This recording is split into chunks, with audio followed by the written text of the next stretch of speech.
The biting wind, a harbinger of an early and unforgiving autumn, whipped around Ethan Holt like a restless spirit, tugging at the frayed edges of his worn coat and chilling him to the bone marrow where the ache of loneliness had long since settled. His ranch, nestled in a hollow that offered little protection from the prairie's whims, was a stark monument to dreams withered on the vine. Each sagging fence post, each loose board on the barn groaning under the wind's assault, echoed the desolation that had claimed his heart since his Martha, had been laid to rest beneath the solitary cottonwood on the rise. The journey back from Miller's Creek, the nearest cluster of civilization, had been as bleak as his prospects. The wagon bed held meager supplies, a testament to another failed attempt to secure credit, another season teetering on the anemic edge of ruin. The silence in the wagon, broken only by the creak of the wheels and the mournful sigh of the wind, was a familiar companion, yet today it felt heavier, more suffocating, pressing down on him with the weight of all the unspoken words, the unshared burdens. He was a man hollowed out by grief, the vibrant colors of his world leached away, leaving only a palette of grays and browns that mirrored the parched, unyielding land around him. The sun, a distant, indifferent eye in the bruised twilight sky, offered no warmth, only the stark illumination of his solitude. He remembered a time when this land had sung to him, when Martha's laughter had been the sweetest melody, when their hands, calloused and joined, had coaxed life from the stubborn soil. Now it was a battlefield where he waged a losing war against encroaching despair, the memories of her a constant, bittersweet torment. His own reflection, caught fleetingly in a still puddle by the track, showed a stranger, gaunt, haunted-eyed, a man aged beyond his 30-some years by sorrow and unrelenting hardship. He pulled his hat lower, as if to shield himself from his own spectral gaze, the brim casting his face further into shadow. The thought of the empty cabin, the cold hearth, the echoing silence that would greet him was a familiar dread, a knot tightening in his gut with every turn of the wagon wheel. He was a ship adrift, his anchor lost, the currents of grief pulling him further into an ocean of isolation, and there were days, like this one, when the effort to simply keep his head above water felt insurmountable. The land itself, once a promise, now seemed to mock him with its indifference, its vast, empty expanse a mirror to the hollowness within. He told himself he endured for Martha's memory, for the dream they had built, but the truth, a bitter pill, was that he simply didn't know how to stop, how to surrender to the oblivion that often seemed so seductive. The last vestiges of twilight bled from the sky as Ethan finally navigated the rutted track leading to his silent homestead, the skeletal arms of the lone cottonwood by the main path clawing at the darkening canvas above. He was bone-weary, the chill having seeped deep into his joints, and the thought of unhitching the team in the biting wind was a misery he postponed for a few more precious seconds, letting the horses stand, their breath pluming in the frigid air. It was then, as he reached back to secure a loose sack of flour, that he saw it. A shape, a huddled form nestled amongst the meager supplies in the wagon bed, almost invisible in the gloom. His heart, a dull, sluggish thing these days, gave a startled lurch, a jolt of adrenaline momentarily sharpening his senses. A stray dog? A drifter seeking shelter? His hand instinctively went to the worn butt of the Colt Peacemaker holstered at his hip, a relic of wilder days, a comfort in its cold, familiar weight. He moved cautiously, his boots crunching softly on the wagon boards, his eyes straining to pierce the shadows. As he drew closer, the shape resolved itself, and the breath caught in his throat, a knot of disbelief tightening his chest. It was a woman. Small, curled like a frightened doe, her face turned away from him, partially obscured by a fall of dark hair that seemed to absorb the last failing light. She was asleep or unconscious, her breathing shallow but even. A threadbare shawl was pulled tightly around her shoulders, and one hand, delicate and pale, clutched a small, battered carpet bag as if it were a lifeline. He stood there, frozen, a maelstrom of emotions churning within him, shock, suspicion, a strange, unwelcome flicker of something akin to concern. Who was she? How had she gotten into his wagon? He'd been in Miller's Creek for hours, trading, arguing for credit, his attention elsewhere. She could have slipped in then, unseen. But why? Was she a thief? A runaway? Her clothes, though simple and worn, were neat, and there was an air of vulnerability about her that pricked at the calloused edges of his grief-stricken heart. He reached out a hesitant hand, then drew it back. Waking a strange woman in the dead of night, in the middle of nowhere, felt like a dangerous proposition for both of them. The wind howled a mournful dirge around the lonely cabin, and the silence in the wagon, now punctuated by her soft breaths, felt charged, pregnant with unspoken questions and an impending, unknown consequence. He was a man already burdened beyond his endurance, and now, it seemed, fate had delivered another, entirely unexpected, complication to his doorstep, a fragile piece of human flotsam washed up in the desolate landscape of his life. Ethan's mind, slow and muddled from exhaustion and the sudden shock, struggled to make sense of the silent figure in his wagon. He considered his options, each one less appealing than the last. Leaving her there in the freezing night was unthinkable even for a man grown accustomed to the harsh indifference of the frontier. Taking her into the cabin, that felt like a monumental breach of the solitude he'd so fiercely, if miserably, guarded since Martha's passing. His gaze fell upon the small, clutched carpetbag again. Perhaps it held a clue. He reached out, his callous fingers brushing against hers as he gently tried to pry it loose. Her hand tightened in her sleep, a soft murmur escaping her lips, a sound so fragile it seemed to hang in the cold air. He recoiled as if burned, a flush of something like shame warming his neck. He was no thief, no ruffian to be rifling through a sleeping woman's belongings. He sighed, the sound a plume of white in the darkness.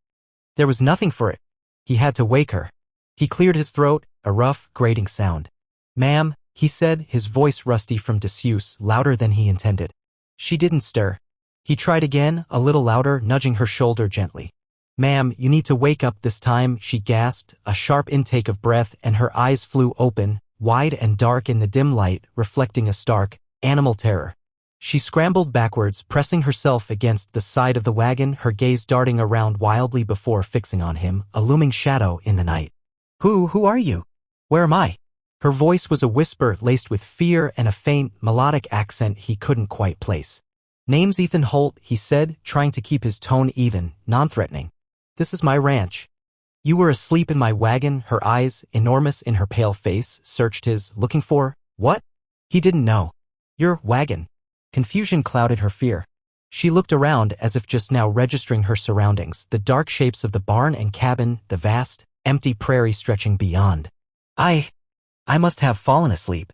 I was so tired, a tremor ran through her, and she hugged herself tighter. "I was waiting for Mr. Silas Blackwood. He was supposed to meet me. With the stage a name. Silas Blackwood." It meant nothing to Ethan. "Ain't no stage due through here for another 2 days," Ethan stated, the facts stark and unyielding. "And Blackwood? I don't know no Blackwood around these parts." Her face crumpled, the fear giving way to a dawning, terrible despair. "No," he said. He promised. Tears welled in her eyes, shimmering in the faint starlight. "He has my letter. The agreement." She fumbled with the clasp of her carpetbag, her fingers clumsy with cold and agitation, finally pulling out a creased envelope. I was to be his wife. Mail order." The word hung unspoken between them, heavy with implications of desperation, of last resorts. Ethan felt a muscle twitch in his jaw. Another soul adrift, bartered and promised to a man who hadn't even bothered to show. The frontier was littered with such stories, tales of hope curdling into bitter disappointment. The revelation hung in the frigid air, as stark and chilling as the prairie wind. A mail-order bride, abandoned, or at least unmet, by a man named Silas Blackwood. Ethan Holt, a man who had sought only the grim solace of his solitude, now found himself confronted with a responsibility he hadn't asked for and certainly didn't want. The woman, Clara, she later supplied, her voice barely a thread of sound, sat huddled in the wagon, the despair in her eyes a raw, open wound that mirrored, in some uncomfortable way, the chronic ache in his own soul. He looked at her, truly looked at her, for the first time. She was younger than he'd initially thought, perhaps in her early 20s, with a delicateness about her features that seemed ill-suited to the harsh realities of this land. Her dark hair, now escaping its pins, framed a face pale with exhaustion and fear, but there was a stubborn set to her chin, a flicker of resilience in the depths of her wide, apprehensive eyes that hinted at an inner strength not immediately apparent. He was a man of few words, his emotions long since buried beneath layers of grief and gruff stoicism, but he wasn't entirely without compassion, however deeply it lay dormant. To leave her out here, alone and unsheltered, with the temperature dropping and predators stirring in the darkness, was not an option. Blackwood might have been delayed, he offered, the words feeling hollow even to his own ears. Or there's been a misunderstanding. Clara shook her head, a single tear tracing a path down her cheek, leaving a glistening trail in the faint light. He knew the day. The letter was very specific, her voice was low, tinged with a bitterness that spoke of more than just this immediate abandonment. Ethan sighed, running a hand over his tired face. The cabin was small, barely more than a single room he'd shared with Martha. The The thought of another presence within those walls, a stranger, a woman, felt like an intrusion, a desecration of sacred space. Yet, the alternative. He looked out at the vast, indifferent darkness stretching to the horizon, felt the bite of the wind promising a hard frost before morning. "You can't stay out here," he said, his tone gruff, almost reluctant. "It's too cold. You can take shelter in the cabin for the night. We'll figure things out in the morning." Clara looked up at him, surprise warring with suspicion in her eyes. You would do that? For a stranger?" He shrugged, uncomfortable under her direct gaze. "Ain't much choice, is there? Come on." He turned and began to unhitch the horses, his movements stiff, the familiar task a welcome distraction from the turmoil of his thoughts. He could feel her eyes on his back, hesitant, uncertain. After a moment, he heard the rustle of her movements as she climbed stiffly down from the wagon, her small carpet bag clutched tightly. He didn't look back, didn't offer a hand, simply led the way towards the dark silhouette of the cabin, the weight of her unexpected presence following him like a shadow, disturbing the carefully ordered desolation of his existence. The door creaked open on protesting hinges, revealing an interior steeped in shadows and the faint, lingering scent of wood smoke and sorrow, a space about to be shared, its solitude irrevocably broken. The interior of Ethan's cabin was as stark and unadorned as the man himself. A rough-hewn table and 2 chairs occupied the center of the single room, a stone hearth cold and dark against one wall, a narrow cot covered with a patched quilt in the corner. Dust motes danced in the slivers of moonlight that pierced the grime on the small window pane. For Clara, stepping across the threshold felt like entering a hermit's cave, a place steeped in a silence so profound it seemed to have absorbed all sound, all life. Ethan gestured vaguely towards the cot. "You can take that. I'll manage." By the fire, he moved to the hearth, his back to her, and began to lay kindling, the scrape of flint and steel echoing loudly in the stillness. Clara stood uncertainly by the door, her carpetbag clutched to her chest like a shield. The abruptness of her situation, the crushing disappointment of Blackwood's absence, the raw fear of being alone with this gruff, solitary man in such an isolated place, all roiled within her. Yet, there was an undeniable weariness in his movements. A deep-seated sorrow in the slump of his shoulders that, strangely, lessened her fear. He did not seem like a threat, more like a man carrying an unbearable burden. A small flame flickered to life in the hearth, casting dancing shadows on the rough log walls, pushing back the oppressive gloom. Ethan coaxed it, adding larger pieces of wood until a steady fire crackled, offering a small measure of warmth and cheer in the desolate space. He didn't speak, didn't look at her, seemingly lost in his task. Clara finally moved, her limbs stiff from the cold and the long, cramped hours in the wagon. She set her bag down by the cot, her gaze sweeping the small room. It was sparsely furnished but surprisingly clean, in a swept, uncluttered way. A few tin plates and cups sat on a rough shelf, a blackened coffee pot beside them. There were no feminine touches, no curtains at the window, no cushions on the hard chairs, nothing to soften the harsh functionality of the space. It was the abode of a man utterly alone. "Thank you," she said, her voice soft but clear in the quiet room. Ethan grunted in acknowledgement, still focused on the fire. "There's a blanket in that chest," he said, nodding towards a wooden trunk at the foot of his own narrow bed on the opposite side of the room from the cot. Might need it, the implication was clear. He would sleep on the floor, ceding the only other semblance of a bed to her. This unexpected, unspoken act of gruff courtesy unsettled her further, chipping away at her apprehension. She found a thick, homespun blanket, smelling faintly of cedar and disuse, and spread it over the cot.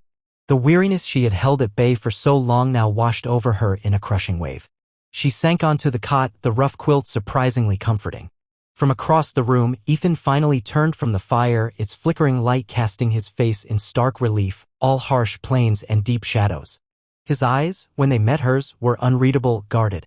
"Try to get some sleep," he said, his voice still rough but lacking the sharp edge it had held earlier. He then retrieved a worn saddle blanket and settled himself on the floor near the hearth, turning his back to her, a silent, brooding presence. Clara lay down, pulling the blanket up to her chin, the firelight casting strange, elongated shadows that writhed on the ceiling. Sleep felt miles away, her mind a turbulent sea of fear, disappointment, and a strange, disquieting gratitude towards this taciturn stranger who had offered her shelter when the world had seemingly abandoned her. The first pale light of dawn crept through the grimy window, painting the stark interior of the cabin in shades of gray and silver, finding Clara already awake. Sleep had been a fitful, shallow thing, punctuated by the unfamiliar sounds of the cabin, the sighing of the wind, the creak of settling logs, the soft crackle of the dying fire, and Ethan's occasional restless movement on the floor. She had lain there, listening, her senses preternaturally sharp, every nerve ending alive with a mixture of fear and a desperate, clinging hope that morning would bring some clarity, some solution to her predicament. When she finally dared to sit up, the cabin was cold, the fire reduced to glowing embers. Ethan was gone. A moment of panic seized her. Had he abandoned her? But then she saw his hat and coat were missing from the pegs by the door, and a faint, rhythmic thudding sound from outside suggested he was already at work, likely chopping wood.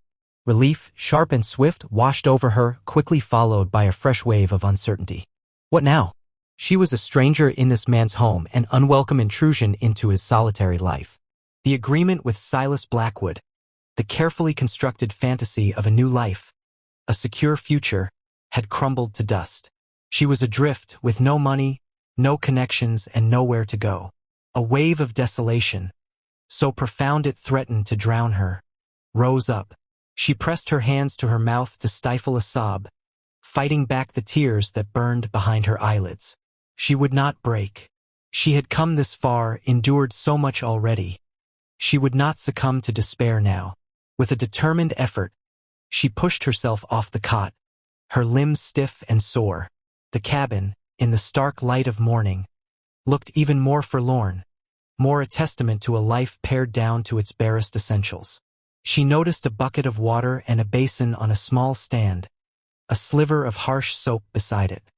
The small consideration, like the blanket and the cot, was another perplexing act of gruff kindness from this silent, brooding man. She washed her face and hands, the cold water a shock that helped to clear her mind. Her reflection in the cracked piece of mirror propped against the wall was a stranger's, pale, haunted-eyed, her hair a tangled mess. She did her best to tidy her appearance, rebraiding her hair with trembling fingers, smoothing the wrinkles from her worn dress. She had to think, to make a plan. She couldn't impose on Ethan Holt indefinitely. But what options did she have? Returning east was impossible. The thought of Silas Blackwood, his failure to appear, ignited a spark of anger amidst her fear. Had he been a phantom all along, a cruel trick? Or had some misfortune befallen him? Either way, she was left to deal with the consequences. The sound of the cabin door opening made her jump. Ethan entered, carrying an armful of freshly split logs.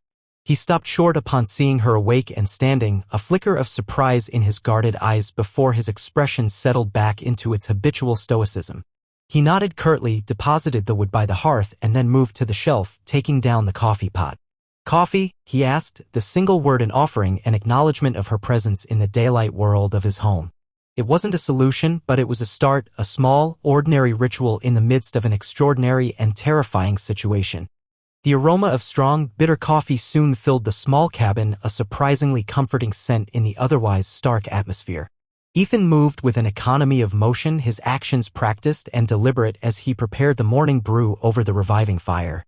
Clara watched him, perched uncertainly on the edge of one of the hard-wooden chairs, her hands clasped tightly in her lap.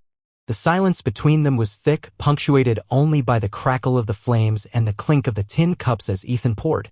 He handed her a cup, their fingers brushing briefly, his calloused and work-roughened, hers small and trembling slightly. She murmured a thank you, the steam warming her face. The coffee was scalding hot and unsweetened, a jolt to her senses. Ethan took a long swallow from his own cup, his gaze fixed on the fire, his thoughts seemingly 1,000 miles away. After a long moment, he spoke, his voice still gruff but less harsh than the night before. "So, this Blackwood. You got any idea where he might be? Or why he wouldn't show?" Clara shook her head, the movement small, defeated. "No. His letters, they came from Willow Creek. He said he had a small claim there. He was supposed to arrange my passage from the stage stop at Miller's Creek to his place. He wrote that he would be waiting." She fumbled in her carpetbag again and produced a small bundle of letters tied with a faded ribbon. "He said he was a widower himself, looking for a companion, a helpmate. He sounded kind. Respectable." Her voice faltered on the last word, the irony a bitter taste in her mouth. Ethan listened without interruption, his expression unreadable.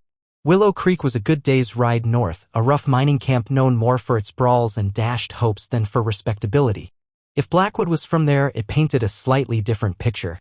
And you? Why? He hesitated, searching for the right words. Why choose this way? A man you've never met? Clara looked down at her cup, her cheeks flushing. The question, though blunt, was not unkindly asked. I had few choices, Mr. Holt, she said softly. My parents are gone. There was an unfortunate situation. A man my guardian wished me to marry. I couldn't, her voice trembled. This seemed like a way out. A chance for a new life, a place where I could be useful. Independent, in a way. She didn't elaborate on the unfortunate situation, but the shadows in her eyes hinted at a deeper pain, a desperation that had driven her to entrust her future to a stranger's promises. Ethan nodded slowly, understanding more than she said. The frontier was full of people reinventing themselves, fleeing pasts they wished to escape. He, too, was a fugitive of sorts from the ghost of a life that no longer existed. Miller's Creek ain't far, he said after a while. When I go for supplies next, maybe in a few days, you could make inquiries there. See if anyone knows you're Mr. Blackwood. Or if there's word of him. It was a practical suggestion, a small sliver of a plan. It also bought her time and him, though he didn't voice it. Clara looked up, a flicker of gratitude in her eyes. Would you allow me to stay until then? I can work. I'm not afraid of hard work, Mr. Holt. I can cook, clean, mend. I can learn other things. Her offer was earnest, a plea for dignity as much as for shelter. Ethan considered it. The cabin was small, his solitude precious. But the thought of sending her off alone, vulnerable and penniless, sat uneasily with him. And a small, surprising part of him admitted the thought of another presence, a quiet industry in the desolate silence of his home, was not entirely unwelcome. Reckon the place could use some tidying, he said, his gaze sweeping the dusty room. And my cooking ain't much to speak of these days. It was as close to an acceptance as he could manage. A fragile accord had been struck, born of necessity and a shared, unspoken understanding of loneliness and hardship. Days began to settle into a tentative, unspoken rhythm, an awkward dance of two solitary souls navigating a shared, confined space. Clara, true to her word, proved to be a tireless worker, her initial timidity giving way to a quiet determination to earn her keep. She mended Ethan's worn shirts with neat, almost invisible stitches, coaxed the stubborn dust from the cabin's neglected corners, and soon, the aroma of simple but wholesome food, stew, freshly baked bread made from their meager flour supply, began to permeate the small dwelling, a scent Ethan hadn't realized he'd missed so acutely. She moved with a quiet grace, her presence a subtle undercurrent rather than an intrusion. She rarely spoke unless spoken to, but Ethan found himself observing her, the way her brow furrowed in concentration as she kneaded dough, the small, almost imperceptible smile that touched her lips when a patch of sunlight fell across the newly scrubbed floor. He learned that her full name was Clara Abernathy, that she had a fondness for wildflowers, even the dried, hardy ones that clung to life on the harsh prairie, and that she possessed a quiet resilience that belied her delicate appearance. She asked for nothing, expected nothing, yet her efforts began to slowly transform the grim cabin, breathing a semblance of life back into its forsaken corners. Ethan, for his part, maintained his gruff exterior, his words few and far between, but he found himself leaving out an extra apple from his dwindling store, ensuring the woodbox was always full, small, unspoken acknowledgments of her presence. He'd find his mending done, a button sewn on, his sparse meals suddenly more palatable.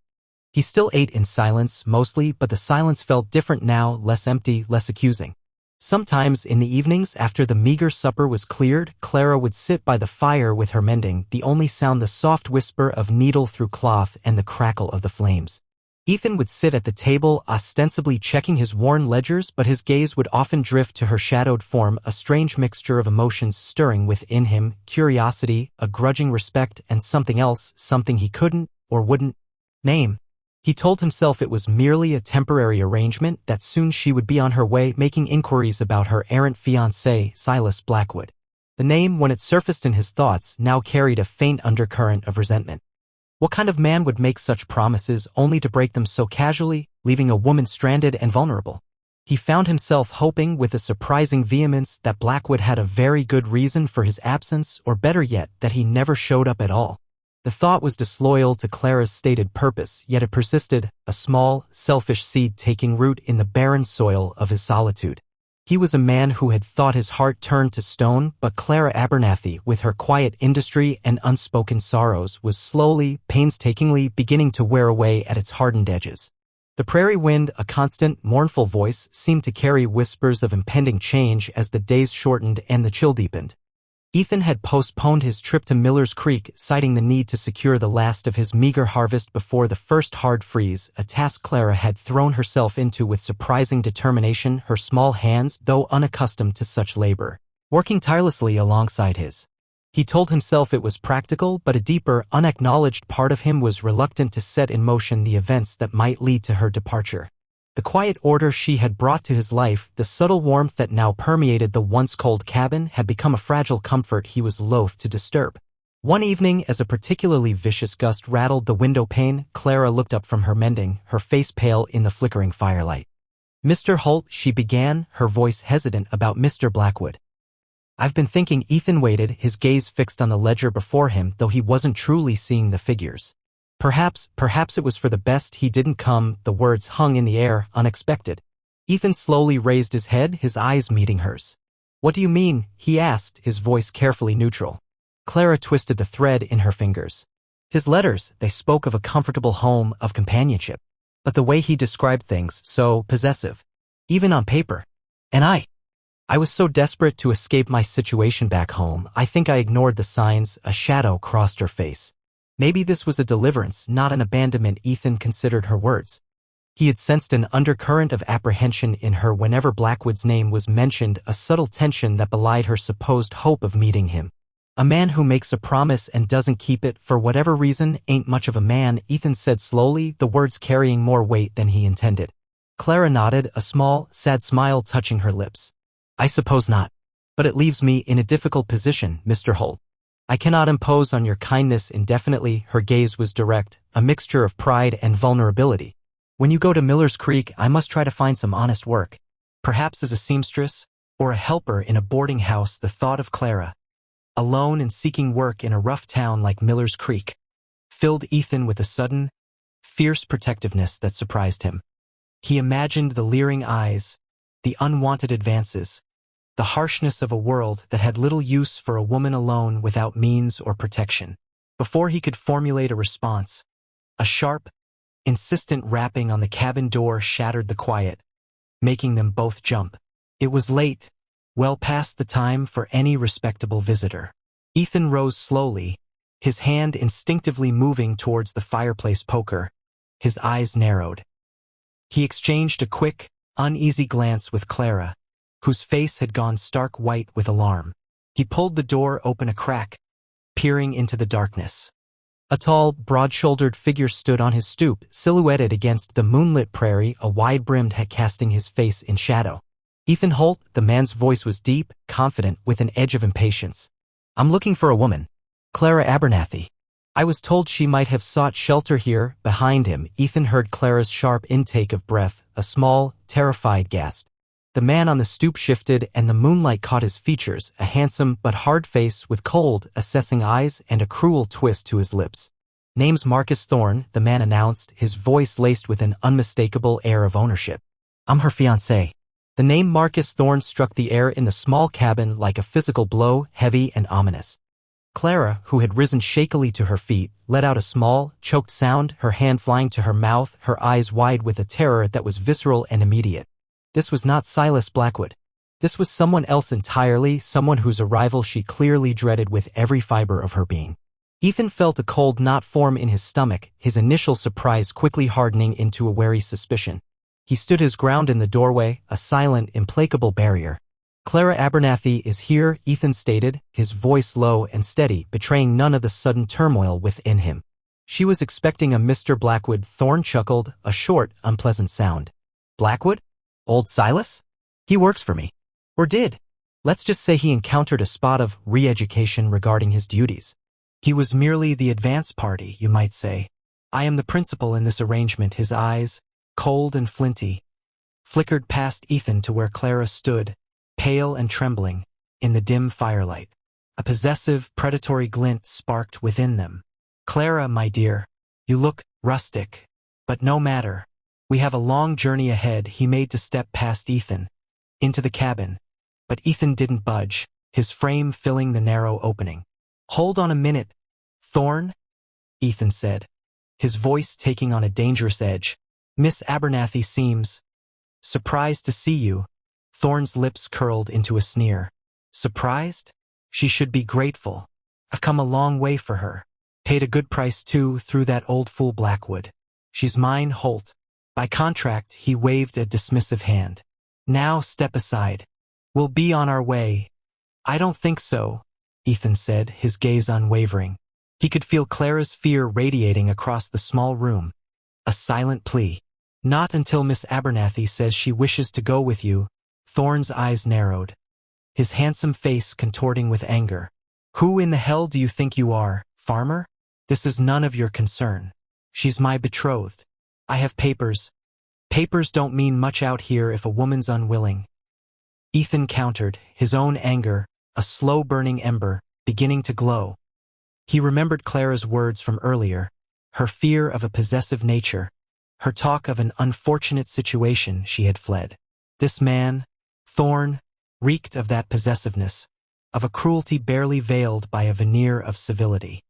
Clara, Ethan said, his voice softening slightly as he half-turned towards her, though his eyes never left Thorne.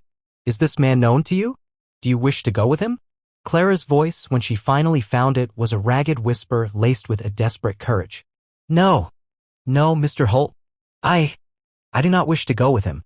He is the man I fled from. Her admission hung in the air, a damning indictment. Thorne's face darkened with fury. You ungrateful little. After all I've done, the arrangements I made. You'll come with me, Clara, willingly or not. He lunged forward, trying to push past Ethan. But Ethan was ready. He met Thorne's advance with a solid shoulder, sending the bigger man stumbling back a step. The poker was still in his hand, held loosely, but its presence was a clear warning. I believe the lady said no, Ethan said, his voice now dangerously quiet. The confrontation had been joined, the lines drawn in the dust of the cabin floor, a struggling widower standing between a terrified woman and the cruel fiancé who had finally arrived to claim her. The air in the cabin crackled with a palpable tension, the silence stretched taut as a bowstring. Marcus Thorne, momentarily checked by Ethan's unexpected resistance, straightened up, his face a mask of cold fury. His eyes, like chips of ice, bored into Ethan, then flicked contemptuously towards Clara, who stood frozen, her earlier defiance now overshadowed by a stark, pervasive fear. You're making a grave mistake, Holt, Thorne snarled, his voice low and menacing. She's my property. I have a contract signed and sealed by her former guardian. You're interfering in matters that don't concern you and you'll live to regret it. He exuded an air of arrogant entitlement, a conviction that his wealth and perceived status gave him dominion over others, especially women like Clara. A piece of paper don't give you the right to drag a woman away against her will, Ethan retorted, his grip tightening on the iron poker, its cold weight a grim reassurance. He was not a fighting man by nature, his battles usually waged against the unforgiving land and his own inner demons, but the sight of Clara's terror, the blatant cruelty in Thorne's eyes, ignited a protective instinct he hadn't realized still burned within him. This is the West, Thorne. A woman's word carries some weight here, especially when she looks as frightened as Miss Abernathy does. Thorne scoffed, a harsh, dismissive sound. Frightened? She's being overly dramatic. She's always been a difficult, headstrong creature. Nothing a firm hand won't cure. He took a deliberate step forward, his hand dropping to the butt of a holstered pistol visible beneath his tailored coat. Now, for the last time, Holt, step aside. Or I'll remove you. The threat hung heavy in the small space. Ethan didn't flinch. His own Colt was out of reach, left on the peg by his bed, a foolish oversight. But he had the poker, and more importantly, he had the conviction of righteousness on his side, a feeling that had been absent from his life for too long. Clara, Ethan said, his voice surprisingly calm, his gaze still locked with Thorne's. What do you want to do? He was giving her the agency, the choice, making it clear that he would stand by her decision, whatever the cost. Clara looked from Thorne's menacing glare to Ethan's steady, resolute face. He wasn't a man of imposing stature, not like Thorne, but there was a quiet strength about him, a resilience forged in hardship and sorrow that she had come to recognize and trust in the short time she had known him. Taking a deep, shuddering breath, she found her voice, stronger now, imbued with a desperate courage. I will not go with him, Mr. Holt, she declared, her chin lifting. I would rather face any hardship here than return to a life under his control. He is a cruel man and his promises are lies. Thorne's face contorted into an ugly sneer. You'll regret those words, girl. He started to draw his pistol. But Ethan moved with a speed that belied his lean frame. He didn't go for Thorne's gun hand. Instead, he swung the heavy poker in a short, brutal arc, not at Thorne's head, but at his wrist. There was a sickening thud, a sharp cry of pain from Thorn, and his pistol clattered to the floorboards. Thorn staggered back, clutching his injured hand, his face white with shock and agony. "You damn sodbuster," he howled, his composure shattered. "You'll pay for this." Ethan stood his ground, the poker still held ready. "Get out, Thorn," he said, his voice like flint. "Get off my land. And don't come back." Miss Abernathy has made her choice. The balance of power had shifted, not through superior firepower, but through an act of decisive courage and a woman's desperate plea for freedom. The cruel fiancé had arrived, but his claim, it seemed, was not to be honored on the small, windswept patch of prairie. Marcus Thorn, his handsome face contorted with pain and impotent rage, cradled his injured wrist, his eyes spitting venom at Ethan and Clara. The fallen pistol lay on the rough floorboards between them, a symbol of his thwarted authority. For a moment he seemed poised to lunge again, to fight through the agony, but the unwavering resolve in Ethan's stance, the cold promise in his eyes, and the undeniable throb from his shattered wrist, gave him pause. He was a bully, accustomed to imposing his will through intimidation and the power his money afforded him, not through genuine physical contest, especially one where the odds had so suddenly and painfully turned against him. "This isn't over, Holt," Thorn seethed, his voice a ragged growl. "You haven't heard the last of me. Or you, Clara. You belong to me. I'll find a way. There are laws, men who will listen to a man of my standing." Ethan remained unmoved. "The only law that matters right now is the one that says you're an unwelcome guest on my property, threatening a woman under my protection. Now, I said get out." He took a menacing step forward, the poker still held at the ready. Thorn, with a final glare of pure hatred, backed away slowly towards the door, his arrogance deflated, replaced by a sullen, bitter resentment. He fumbled for the door latch with his good hand, his movements clumsy and awkward. "You'll both regret this day," he spat, before yanking the door open and stumbling out into the cold, indifferent night. They listened as his footsteps receded, followed by the sound of a horse being hastily mounted and ridden away at a furious pace, the hoofbeats fading into the vast, sighing silence of the prairie. Only then did Ethan allow himself to lower the poker, his arm trembling slightly from the adrenaline. He turned to Clara. She was standing, pale but resolute, her hands clasped tightly before her, her eyes fixed on him with an expression of profound, almost overwhelming gratitude. The immediate danger had passed, but the air in the cabin still hummed with the residue of the confrontation, with the unspoken questions of what came next. Clara let out a long, shuddering breath as if a heavy weight had been lifted from her chest.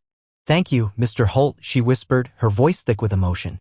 You saved me." Ethan merely nodded, uncomfortable with her overt gratitude, his gaze dropping to the pistol still lying on the floor. He stooped and picked it up, checking to ensure it was safe before placing it on the high mantelpiece, out of easy reach. "He might be back," Ethan said, his voice still gruff, though the harsh edge had softened. "Men like that don't give up easily when their pride is wounded." Clara shivered, despite the warmth from the fire. "I know. But I am not his property, Mr. Holt. Whatever papers he claims to have. My father would never have." My guardian was a weak man, easily swayed by Thorn's wealth. A new strength seemed to flow into her.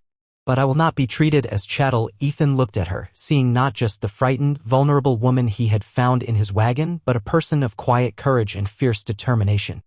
He had intervened on instinct, driven by a basic sense of justice and a surprising surge of protectiveness. Now, in the aftermath, the implications of his actions began to settle in. He had made an enemy of a wealthy, vindictive man. He had openly defied a contractual arrangement, however morally repugnant. And he had, in essence, taken Clara Abernathy under his permanent protection, though no such words had been spoken. The future, already uncertain, had just become a great deal more complicated, yet, strangely, a sliver of something that felt like purpose, a reason beyond mere survival, had begun to illuminate the desolate landscape of his heart. The immediate crisis was over, but a new chapter, for both the struggling widower and the mail-order bride who wasn't, had just irrevocably begun. The departure of Marcus Thorn left a void in the night, quickly filled by the familiar sounds of the prairie wind, yet the atmosphere within the small cabin remained charged, irrevocably altered. Ethan Holt, a man long accustomed to the solitary echoes of his own grief, now found himself bound to Clara Abernathy by an act of decisive intervention, a shared defiance against a cruel and entitled man. The threat of Thorn's return lingered, a shadow on the horizon, but for now, a fragile peace settled over them, born of relief and an unspoken, burgeoning trust. Clara, her initial terror subsiding, sank onto one of the hard chairs by the hearth, her body trembling with reaction. Ethan stoked the fire, the familiar ritual, a grounding action in the wake of the confrontation. He glanced at her, her face pale in the firelight, her eyes still wide but no longer reflecting the stark fear of before. Instead, there was a dawning resilience, a quiet strength that had been tested and not found wanting. He spoke of a contract, Ethan said, breaking the silence, his voice thoughtful. With your guardian, Clara nodded, her gaze distant. My uncle. After my parents passed, he became my ward. He was not a strong man, easily impressed by wealth and status. Thorn has both. My uncle saw it as a good match, a way to secure my future and perhaps benefit himself. He never asked what I wanted, her voice was low, tinged with a lingering sadness. I tried to refuse, but Thorn can be persuasive. And threatening when persuasion fails. That's why I answered Mr. Blackwood's advertisement. It seemed the only escape. She looked at Ethan, her eyes earnest. I never intended to deceive anyone, Mr. Holt. I truly believed Blackwood was a genuine offer. Ethan believed her. There was an honesty about Clara, a straightforwardness that was impossible to doubt. Blackwood was likely just a pawn in Thorn's game, he surmised. A way to get you out here, away from anyone who might interfere. Before Thorn himself appeared to claim you, it was a cruel, calculated deception. What will you do now, Mr. Holt? Clara asked, her voice barely a whisper. The question heavy with unspoken anxieties about her own future, her own burden upon him. Thorn will not forget this. He will make trouble for you. Ethan looked around the small, sparse cabin, his gaze lingering on the few cherished remnants of his life with Martha. A faded photograph on the mantel, a worn wooden rocking chair he couldn't bring himself to part with. This small piece of land, this hardscrabble existence was all he had left. Thorn, with his wealth and influence, could indeed make trouble. But the thought of yielding, of turning Clara out to face Thorn's wrath alone, was unthinkable. He had drawn a line in the sand.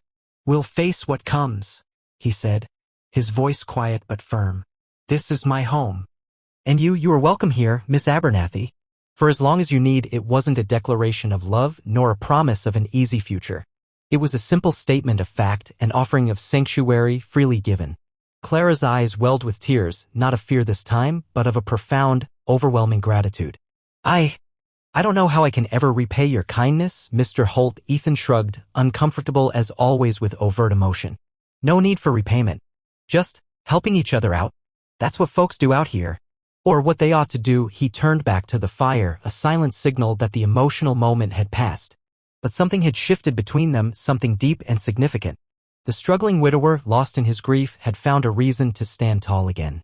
The mail-order bride, betrayed and abandoned, had found an unlikely protector, a sliver of hope in the desolate wilderness. Their paths, brought together by chance and misfortune, were now intertwined, leading them towards an unknown future, a future they would face, it seemed, together. The wind still howled outside, but within the small cabin, a fragile warmth, more than just the fire's glow, began to spread, a beacon against the encroaching darkness. This unexpected turn of events, this sudden arrival and the confrontation that followed, doesn't it make you ponder the hidden strengths we find within ourselves when faced with injustice, especially when protecting another? Think about Ethan, a man consumed by his own sorrow, yet rising to the occasion. His protective instincts awakened by Clara's plight. And Clara, who sought escape through one desperate measure, only to find herself in a deeper peril, yet ultimately finding her voice and her courage. How often are our true characters revealed not in times of ease, but in moments of profound adversity? Consider the nature of true sanctuary. Is it merely a physical shelter? Or is it found in the steadfast kindness of another human being, in the unspoken promise of safety and respect?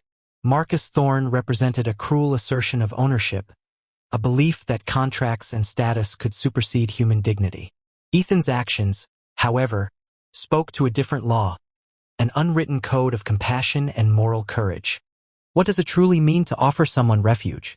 And in offering it, what unexpected strengths and renewed purpose might we discover within ourselves? If this story of resilience, protection, and the forging of unexpected bonds in the harshness of the frontier has moved you, we invite you to engage with us. Please like this video, subscribe for more narratives that explore the depths of the human spirit, and share your reflections in the comments below. Your thoughts and stories enrich this community, creating a space for shared understanding and inspiration.